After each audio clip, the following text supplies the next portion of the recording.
ঝালকাঠির কাঠালিয়ায় BNP office ভাঙচুরের মামলায় কারাগারে গেছেন সাবেক এমপি শাহজাহান ওমর। বৃহস্পতিবার আদালতে তোলা হলে তাকে কারাগারে পাঠানোর নির্দেশ দেন বিচারক আফরোজা বিনতে শহীদ।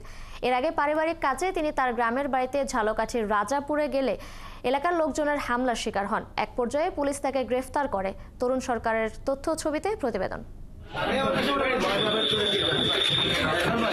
গত বছর নাশকতা মামলায় কারামুক্তির পরদিনই বিএনপি থেকে আওয়ামী লীগে যোগ দেন সাবেক সংসদ সদস্য ব্যারিস্টার শাহজাহান ওমর।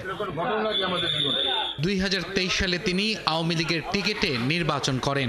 এ সময় তিনি দাবি করেছিলেন তার এলাকায় বিএনপির কেউ নেই, সবাই আওয়ামী লীগ। বিএনপি আওয়ামী লীগ আমার এলাকায় নেই, সবাই আমরা আওয়ামী লীগ হয়ে গেছি। বৃহস্পতিবার সকালে রাজাপুরে প্রবেশ করতে চাইলে তার গাড়িতে অতর্কিত হামলা হয়। এতে তার গাড়ি ক্ষতবিক্ষত হয়, কিন্তু তাকে রক্ষায় কেউ এগিয়ে আসেনি। ঝালকাঠি বেরোয় উত্তরবঙ্গে আসার সময় 50-60টা লোক কাটা বন্দুক, রাইফেল, পিস্তল, রামদা, দাও, লাঠি সোটা নিয়ে আমাকে অতর্কিত হামলা করে। আমার গাড়ি ভেঙে চলে পড়ে। এরপর থানায় অভিযোগ জানাতে যান এই সাবেক সংসদ সদস্য। সেখানে গিয়ে জানতে পারেন তার বিরুদ্ধে মামলা আছে। সেই মামলায় তাকে গ্রেপ্তার করা হয়েছে।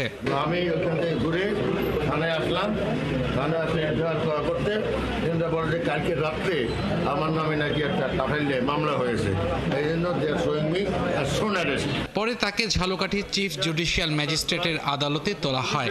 সেখানে 2023 সালে 4 নভেম্বর কাঠালিয়া বিএনপি অফিস ভাঙচুর করার ঘটনায় অভিযুক্ত থাকায় কারাগারে পাঠানোর নির্দেশ দেন বিচারক।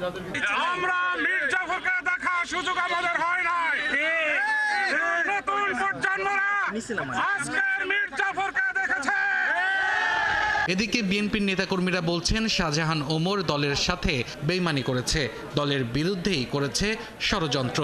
আজকের এই পরিস্থিতির জন্য তিনি দায়ী।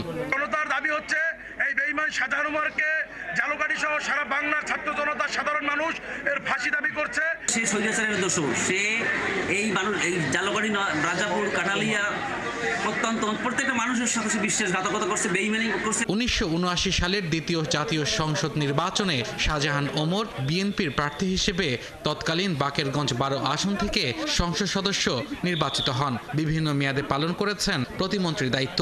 2023 সালে 30 নভেম্বর তিনি আওয়ামী লীগে যোগ দেন। গত 5 আগস্টের পর থেকে আত্মগোপনে ছিলেন তিনি।